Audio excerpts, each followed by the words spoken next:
Good morning सबाइके आमार चैनेले तोमादेर सबाइके अनेक स्वागत। आज के छिलो भोट ताई ताड़ाताड़ी घुम थेके उठे आगे चले गेलाम भोट दिते। आमार बियेर परे एखाने एटा प्रथम भोट छिलो, ताई सकाल सकाले गिये एई काजटा सेरे आसलाम। एरपरे बाड़ी एसे देखी जे रूबी माने आमादेर बाड़ीते जे मेয়েটা काज करे ओ काज सेरे भोट दिते जाबे बोले ताड़ाताड़ी करे गाछेर थेके फुल छिঁড়ে যাচ্ছিল আর সেই তাড়াহুড়ো করতে গিয়ে ওর ছাতাটা পড়ে গেছে পুকুরে। তাই জন্য অনেক কষ্টে দুটো লাঠি জোড়া লাগিয়ে ওর ছাতাটা তোলা হলো আর কি। কদিন ধরে ফোন খুললে শুধু দেখছি কাঁচা আমের আমসত্ত্বর রেসিপি ঘোরাঘুরি করছে, দেখে বেশ লোভও লাগছিল। তাই আমিও ভাবলাম দু তিনটে আম দিয়ে করেই দেখি যে কীরকম হয়, কারণ এরপরে তো আম পেকে যাবে, কাঁচা আম আর পাবো না। সেই জন্য আজকে করলাম কাঁচা আমের আমসত্ত্ব। চলো তোমাদের সাথেও শেয়ার করি। আমাদের তো আম বাগান আছেই, সেখানে প্রচুর আম পড়ে থাকে, তো বাবা সেগুলো নিয়ে আসে আর সেই দিয়ে প্রতিদিনই আমের টক আমের চাটনি হয়। তো অনেক আমও জমে গেছিলো, কিছু কিছু আম পেকেও গেছিলো, কিন্তু খুব একটা মিষ্টি হয়নি। সেই জন্য সব আমগুলোকে একবারে কেটে নিলাম। কাঁচা আমগুলো দিয়ে করবো আমসত্ত্ব আর পাকাগুলো দিয়ে আম মাখা করবো। আর এদিকে দেখো রান্নাঘরের পেছনেই প্রচুর কুমড়ো শাক হয়েছে, সেইগুলো নিয়ে এসে আজকে কুমড়ো পাতায় মাছ পাতুরি করছে মা। আর হয়েছে কুমড়ো পাতা দিয়ে ডাল, মানে সব আজকে কুমড়ো পাতার আইটেম। আর এদিকে আমি কাঁচা আমগুলোকে লম্বা লম্বা করে কেটে প্রেসার কুকারে 3-4টে মতো সিটি দিয়েছি, তারপরেই এটা একদম গলে যাবে। এরপরে একটা ছাঁকনির মধ্যে ভালো করে ছেঁকে নেব যাতে কোনো দানা বা কোনো শাঁস না থাকে। এরপর এর মধ্যে আমি একটু চাট মশলা আর গোলমরিচ গুঁড়ো, নুন আর চিনি দিয়েছি। তোমরা চাইলে এর মধ্যে চিলি ফ্লেক্স কিংবা অন্য কোনো ফ্লেভারও অ্যাড করতে পারো। এবার এগুলোকে সব মিশিয়ে নিয়ে কড়াইতে গ্যাসটা বসিয়ে মিডিয়াম ফ্লেমে আস্তে আস্তে জাল দেব। জাল দিয়ে যখন দেখবো এটা একদম আঠা আঠা মতন হয়ে এসছে, তখন বুঝতে হবে যে এটা হয়ে গেছে।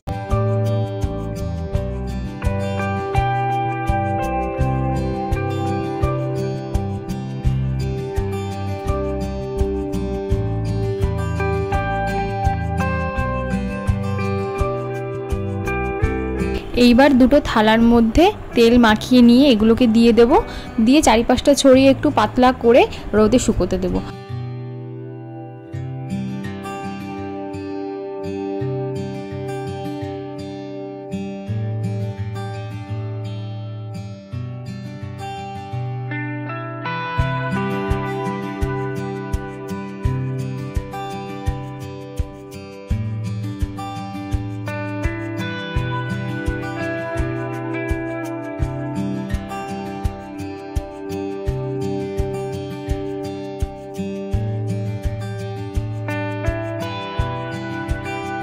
পরে আম মাখাটাও করে নিলাম নুন চিনি দিয়ে, তার সাথে একটুখানি শুকনো লঙ্কা পুড়িয়ে তারপর মেখেছিলাম আম মাখাটা।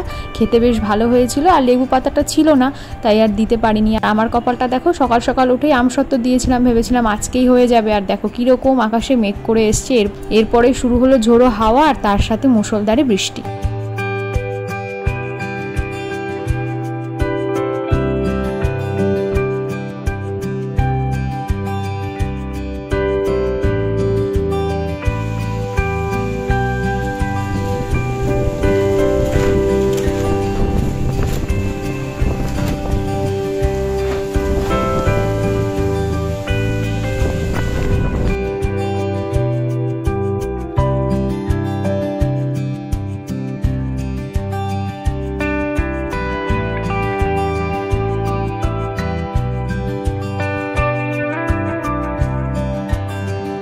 কি আর করা যাবে, এরপরে থালা দুটোকে ঘরেই রাখলাম, কালকে রোদ উঠলে আবার ছাদে একটু দিয়ে আসবো। এরপরে ঘরটরগুলো ভালো করে একটু মুছে নিয়ে স্নান সেরে ফেললাম, বসে গেলাম খেতে। আর আমি তো বললামই আজকে হয়েছিল কুমড়ো পাতা দিয়ে ডাল আর তার সাথে কুমড়ো পাতায় মাছ পাতুরি।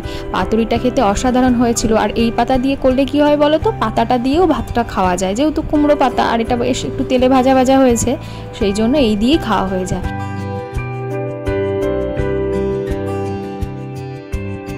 বিকেল হতে আকাশটা পরিষ্কার হয়ে গেছিলো, একটু ঠান্ডা ঠান্ডা ওয়েদার হয়ে গিয়েছিল। তো মামাকে নিয়ে একটু ছাদে গেছিলাম, কিছুক্ষণ ঘোরাঘুরি করলাম ছাদে।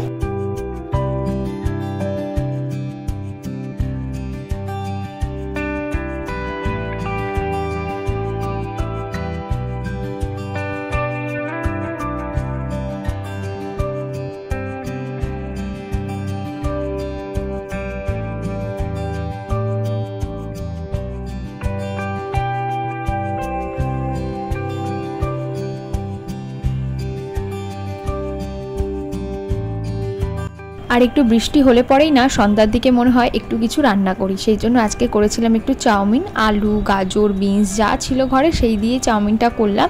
থেকে বড় সদস্য যিনি তার জন্যই আগে বেড়ে নিলাম, আর তার সঙ্গে তার বাবার জন্য, কারণ এই দুটো মানুষের সন্ধ্যাবেলা কিছু রান্না হলে সব থেকে বেশি ব্যস্ততা, সেই জন্য এই দুজনকে আগে দিয়ে নিলাম। আর বাচ্চাদের এই বাজারের থেকে ম্যাগি বা চাউমিন খাওয়ানো একদমই ঠিক না, কারণ এগুলো একদম ময়দা দিয়ে তৈরি হয় আর খুব একটা হেলদিও হয় না। আমরা বড়রা খাই সেটা ঠিক আছে, কিন্তু বাচ্চাদের তো একদম দেওয়া উচিত না। ও খেতেও পারে না, আর ওকে কোনোদিনই এর আগে চাউমিন করে দিইনি। ওর জন্য আলাদা করে একসময় ইচ্ছা আছে চাউমিন বানানোর, তো আজকে আর সেটা করিনি, ভাবলাম একটু দিই। আমি জানি ও খাবে না এটা, একটু নিয়ে ঘাটাঘাটি করবে। আর এখন না নতুন করে আলু ভাজা খেতে খুব শিখেছে, যখনই আমি ঘরে আলু ভাজা করি ওকে একটু থালার মধ্যে করে দিলে আস্তে আস্তে একটা একটা করে খায়। তো আজকে সেই জন্যই ওকে দিয়েছিলাম, যাতে নিজে নিজে একটু খাওয়ার চেষ্টা করে। ও প্রথম দিকে 2-1টা খেয়ে তারপর আর খায়নি, আমাকে দিয়ে দিয়েছে।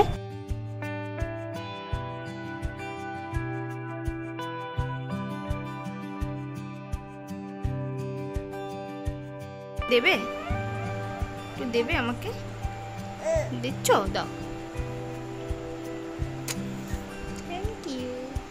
ওটা তুমি খাও, ওটা তুমি খাও। এরপরে আমিও আমারটা বেড়ে নিলাম, একটু সস ওপর দিয়ে ছড়িয়ে নিয়েছি, কারণ আমি একদম শুকনো শুকনো খেতে পারি না, একটু সস বা কোনো স্যালাড থাকলেই হয়ে যায়। আর রাতে তো করে নিলাম রুটি আর ভেন্ডি আলুর তরকারি। আর রুটি করতে গেলে না গ্যাসের অবস্থা ভীষণই খারাপ হয়ে যায়, তাড়াতাড়ি রান্নাবান্না করে গ্যাসটা ভালো করে মুছে পরিষ্কার করে এখন গিয়ে স্নান করে দেব পুজো। এরপরে আর ভিডিওটা শ্যুট করা হয়নি, তাই পরের দিন তোমাদেরকে দেখাবো আমসত্ত্বটার কি হলো। ঘুম থেকে উঠেই যখন দেখছি যে ভালো রোদ উঠেছে, সঙ্গে সঙ্গে থালা দুটোকে নিয়ে চলে গেছিলাম ছাদে। সারা সকাল থেকে একদম দুপুর অবধি এটা ছাদে থাকার পরে না খুব সুন্দরভাবে শুকিয়ে গেছে। আর দেখো কি সুন্দর টেনে তোলা যাচ্ছে। আর ভিডিওতে যেরকম দেখেছিলাম ঠিক সেরকম, কিন্তু ভিডিওতে যতটা দেখতে সুন্দর লাগছিল ততটা সুন্দর হয়নি, কিন্তু খেতে বেশ ভালো হয়েছে। তোমরা কিন্তু একবার আমার মতন 2-3টে আম দিয়ে করে দেখতেই পারো। আমি এরপরে এগুলোকে কেটে যেরকম দেখেছিলাম আর কি ফোনে, কেটে এরকম রোল করে নিয়ে রাখতে সেরকমভাবেই করে নিলাম। আর মাম্মাকেও সঙ্গে সঙ্গে একটু হাতে দিলাম, যেহেতু একটু টক টক মিষ্টি মিষ্টি, ওরও না এটা খেতে বেশ ভালো লাগছিল, তাই জন্য ও ঘোরাঘুরি করছিল আর বারবার করে এটা খাচ্ছিল। এবার এটাকে আমি ফ্রিজে রেখে দেবো, অনেক মাস অবধি এটা ভালো থাকবে, অনেক মাস কি প্রায় 1-1.5 বছর এটা ভালো থাকবে, যেরকম আমরা আমসত্ত্ব বানিয়ে ফ্রিজে রেখে দিই সেরকমই। তোমাদের কেমন লাগলো আমসত্ত্বের রেসিপিটা অবশ্যই কিন্তু জানিও। আর আজকের ভিডিওটা তাহলে এখানেই শেষ করছি। যদি তোমাদের ভিডিওটা ভালো লেগে থাকে অবশ্যই একটা লাইক করো। তাহলে চলো আজকের মতন টাটা, আবার পরের ভিডিওতে দেখা হচ্ছে। সবাই ভালো থেকো, সুস্থ থেকো। Thank you.